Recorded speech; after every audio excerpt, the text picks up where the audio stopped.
I was tearing down an old bookshelf in the basement when I noticed something strange. Air was moving where it shouldn't. The wall behind it sounded hollow.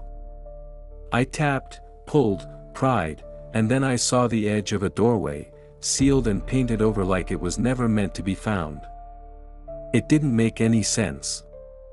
I'd lived in that house my whole life. My parents built it. Or so I thought. What I found behind that wall wasn't just a hidden room. It was a time capsule, packed with objects, papers, and photos of people I didn't recognize, but somehow, I was in the middle of them. As a child. With strangers. Smiling. My hands were shaking. Every drawer, every box I opened chipped away at memories I'd always believed were real. My mother's voice in my head saying, "Some things are better left where they belong." Now I finally understand what she meant. But the worst part? I think this room was hidden for my protection. And what it revealed has shattered everything I thought I knew about who I am, and why I was raised the way I was. You're not going to believe what was waiting for me behind that door. The air in the room was thick with the scent of dust and decay, a smell of secrets kept for too long. My flashlight beam danced across yellowed photographs, brittle documents, and objects I couldn't immediately place.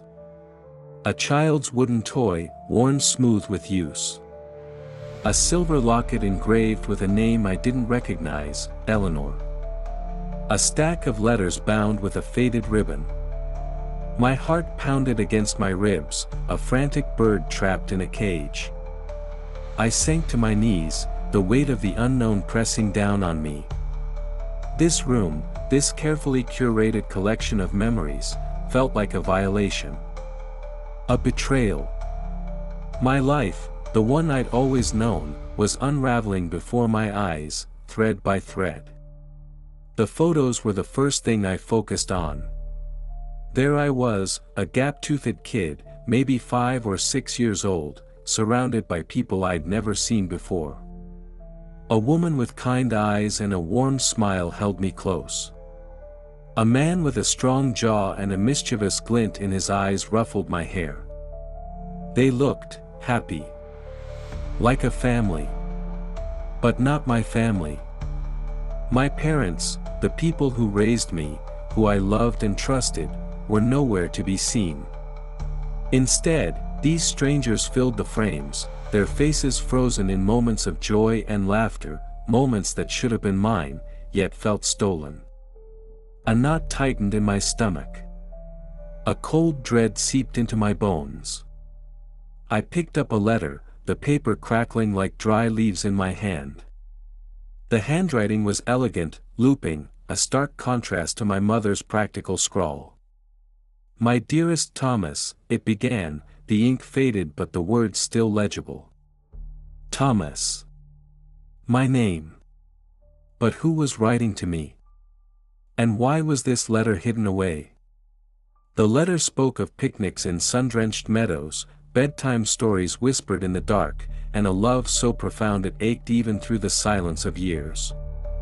It was a love letter from a mother to her son.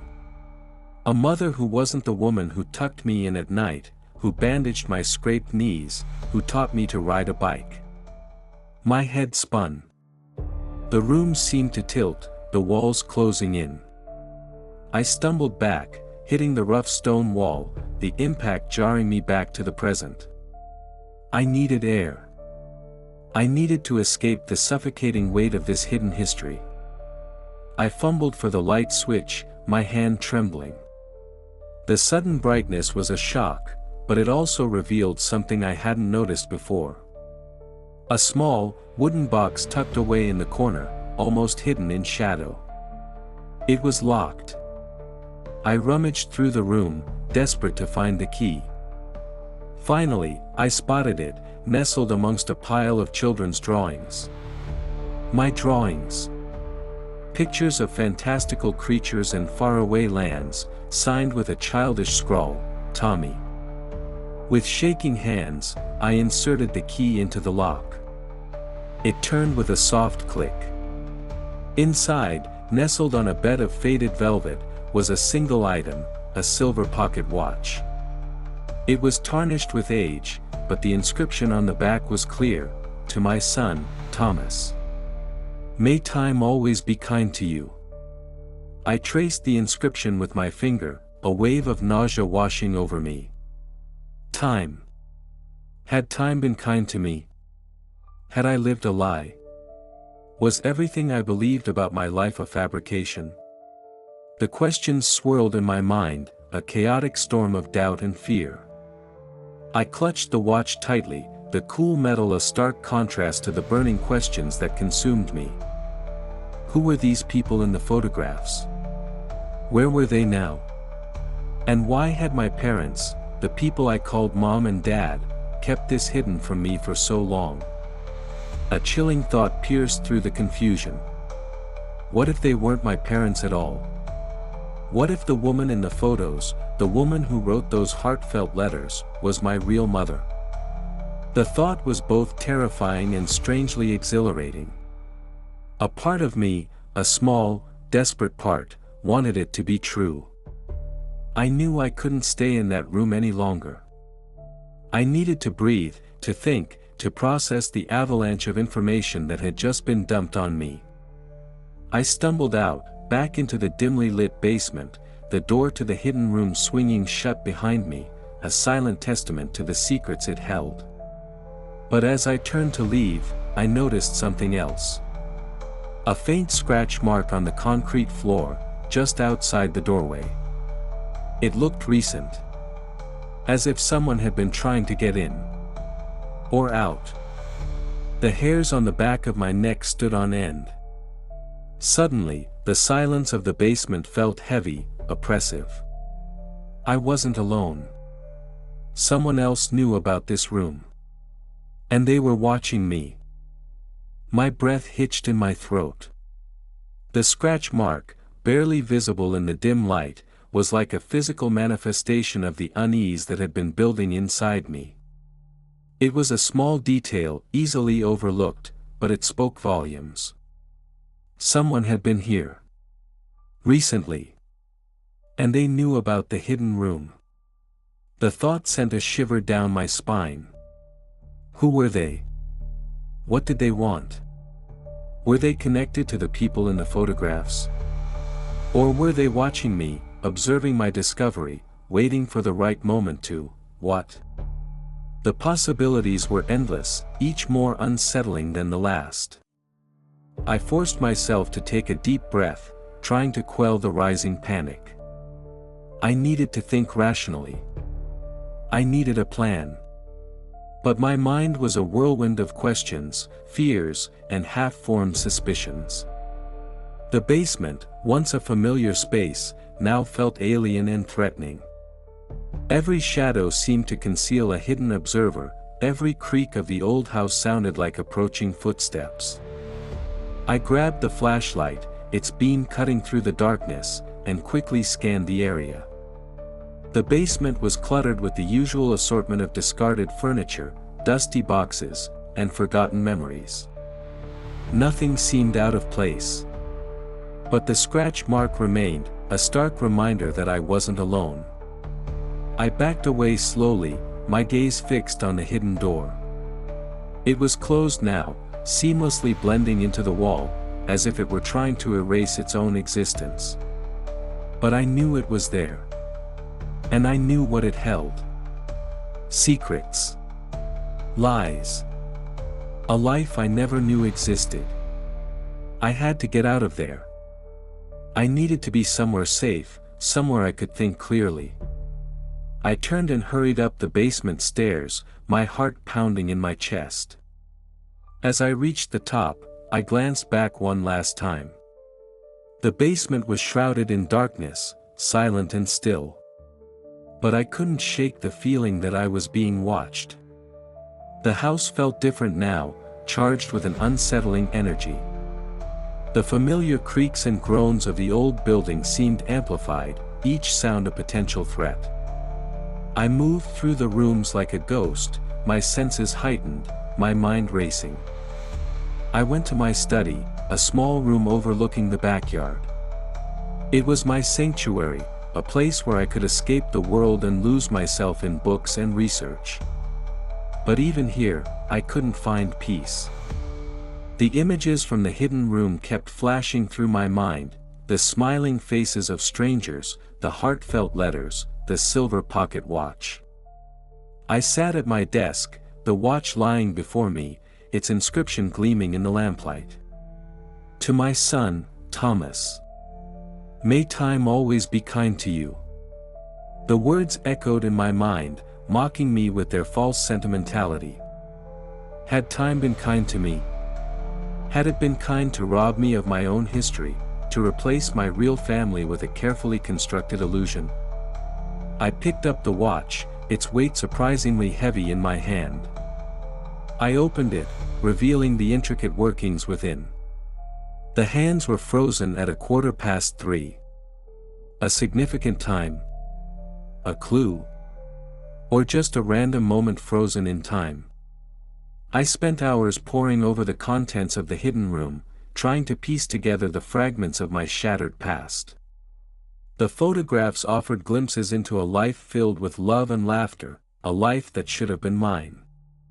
The letters spoke of a deep bond between a mother and her son, a bond that had been severed, hidden away, and replaced with a pale imitation. The more I learned, the more confused I became. Who were these people? Why had they been erased from my life? And what role had my parents, the people who raised me, played in this elaborate deception? As the night wore on, my exhaustion gave way to a grim determination. I wouldn't rest until I uncovered the truth. I owed it to myself. I owed it to the woman in the photographs, the woman who called me her son. I owed it to the memory of the life that had been stolen from me. I started by researching the names mentioned in the letters: Eleanor, the woman who signed them; Richard, the man with the mischievous glint in his eyes. I searched online databases, public records, anything that might offer a clue. Hours passed, the digital clock on my computer ticking away the precious minutes, but my search yielded nothing. It was as if these people had never existed. Frustration gnawed at me. I felt like I was trapped in a labyrinth, surrounded by dead ends and false leads. Just when I was about to give up, I stumbled upon a small, local historical society website. It was a long shot, but I decided to try anyway. I typed in Eleanor's name, along with the town where my parents had lived before they built the house. My heart leaped when a single result appeared. A brief obituary, barely a paragraph long, tucked away in the archives of the local newspaper. Eleanor Vance died in a car accident in 1988. The date coincided with the timeline suggested by the photographs and letters. Could this be her? The obituary mentioned a husband, Richard Vance, and a young son, Thomas. My name. My age. The pieces were starting to fall into place, but the picture they formed was far more disturbing than I could have imagined. The obituary also mentioned a surviving relative, a sister named Margaret living in a nearby town. Margaret. The name resonated with me. Where had I heard that name before? Then it hit me. Margaret was my mother's maiden name. My blood ran cold. Could it be? Could my mother, the woman who raised me, be the sister of the woman in the photographs? The sister of my real mother? The thought was a sickening blow, a betrayal that cut deeper than any of the previous revelations. Suddenly, the scratch mark on the basement floor took on a new, terrifying significance. What if it wasn't a stranger who had been trying to get into the hidden room? What if it was my mother? What if she knew about the room all along? What if she had been watching me, waiting for me to uncover the truth? The questions swirled in my mind, a vortex of fear and confusion. I had to know. I had to confront her. But the thought of facing her, of accusing her of such a monstrous deception, filled me with dread. I knew I couldn't stay in the house any longer. I needed time to think, to process the implications of this latest revelation. I grabbed my jacket and keys, and headed out into the night, leaving the house shrouded in darkness, its secrets waiting to be unearthed. The biting night air was a welcome shock, a stark contrast to the suffocating atmosphere of the house. I drove aimlessly, the road unwinding before me like a dark ribbon, my thoughts a tangled mess. Margaret. My mother. Eleanor's sister. The pieces clicked together, forming a horrifying mosaic of deceit.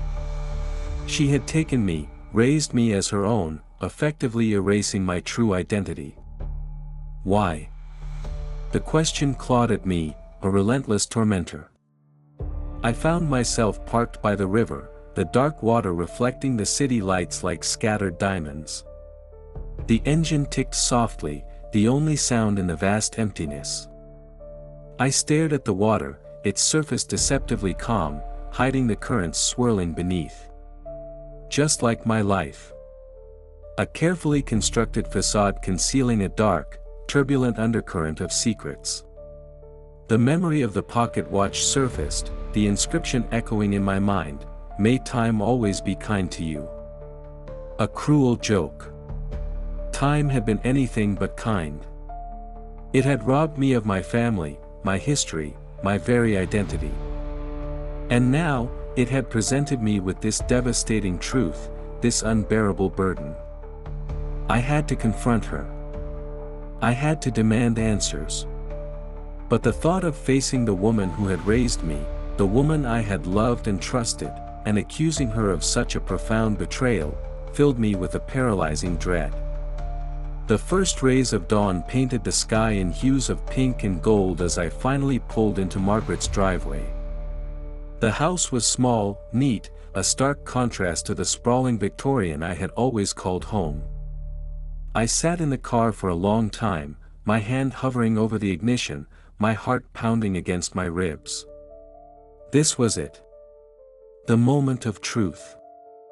I finally mustered the courage to get out of the car and walk to the front door. My hand trembled as I pressed the doorbell. The chime echoed through the quiet house, each note a hammer blow against my resolve. Margaret opened the door, her face etched with surprise. She looked older, frilier than I remembered. But her eyes, those familiar blue eyes, held the same warmth, the same love I had always known. For a moment, I faltered. Could I really accuse this woman, this kind, gentle woman, of such a monstrous act? But then I remembered Eleanor's face in the photographs, her eyes filled with the same warmth, the same love. And the letters, filled with a mother's adoration for her son. And the pocket watch, a tangible symbol of a stolen life. "Thomas? What are you doing here?" Her voice was soft, laced with concern. "I need to talk to you," I said, my voice hoarse. "About Eleanor." The name hung in the air, a silent accusation. The color drained from Margaret's face, leaving her ashen. Her eyes, once warm and welcoming, now flickered with fear. She knew. She knew everything. We sat in her small, sunlit kitchen, the silence heavy between us. I laid out the contents of the hidden room on the table, the photographs, the letters, the pocket watch. Each item a piece of evidence, a testament to her deception. Margaret didn't deny it. She confessed everything. The car accident that claimed Eleanor and Richard's lives. Her desperate desire for a child, a desire that had twisted into an obsession. The opportunity that presented itself, a chance to take her sister's son, to raise him as her own. The carefully constructed lie, the hidden room, the erased history. She spoke in a low, trembling voice, her words punctuated by tears. She told me how she had struggled with her guilt, how she had lived in fear of the truth being discovered. She begged for my forgiveness, her eyes pleading, her hands clasped tightly in her lap. I listened, my heart a battlefield of conflicting emotions. Anger. Betrayal. Confusion. But also, a strange sense of understanding. I saw the desperation in her eyes, the deep-seated pain that had driven her to such extreme measures. I didn't forgive her, not yet. But I understood. I understood the human capacity for both great love and terrible mistakes. I understood the weight of secrets and the burden of guilt. In the end, I left Margaret's house with more questions than answers. Who was I? Thomas, the son of Eleanor and Richard, the boy in the photographs? Or Thomas, the son of Margaret, the woman who had raised me, the woman who had lied to me? I drove back to the house that had once been my sanctuary, now a symbol of deception and betrayal. I went down to the basement, back to the hidden room. I sat there for a long time, surrounded by the remnants of my stolen past, trying to make sense of it all. The answer, when it came, was surprisingly simple. I was both. I was the boy in the photographs, the son of Eleanor and Richard, the child who had been robbed of his history. But I was also the man who had been raised by Margaret, the man who had lived a lie, the man who was now faced with the daunting task of piecing together the fragments of his shattered identity. I picked up the silver pocket watch, its inscription no longer a cruel joke, but a reminder of the enduring power of love, in all its complex and flawed forms. To my son, Thomas. May time always be kind to you. Perhaps, in time, it would be. Perhaps, in time, I could find a way to reconcile the two halves of my life, the truth and the lie, and finally find peace. I closed the watch, the soft click echoing in the silent room, a sound of acceptance, a sound of hope. The first step towards reclaiming my stolen past, and building my own future. The dust motes danced in the single beam of sunlight filtering through the basement window, illuminating the collection of my past, or rather, my pasts. I ran my fingers over the worn edges of a photograph, a bittersweet ache in my chest. Eleanor's smile, so full of life, felt both familiar and achingly distant. Margaret's love, a constant presence throughout my life, now felt tainted, shadowed by the weight of her secret. The two halves of my life, once separate and distinct, were now merging, colliding, creating a new, complex whole. It was a daunting task, this reconstruction of self, but it was also a necessary one. I had to find a way to honor both the life I had lived and the life that had been stolen from me. I had to find a way to forgive, not just Margaret, but myself, for the years spent in blissful ignorance. Healing would take time, I knew. But in the quiet stillness of that hidden room, surrounded by the ghosts of my past, I felt a flicker of hope. A sense of peace, fragile yet persistent, began to bloom in the wreckage of my shattered world. If you found this story as captivating as I found uncovering it, then you'll want to hear more.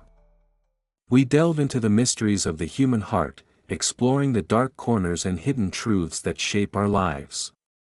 Subscribe to this channel for more stories like this one, stories that will stay with you long after the video ends. Hit the like button to show your support and click the notification bell so you don't miss out on our next chilling tale. What secrets lie hidden in your past? Perhaps, together, we can uncover them.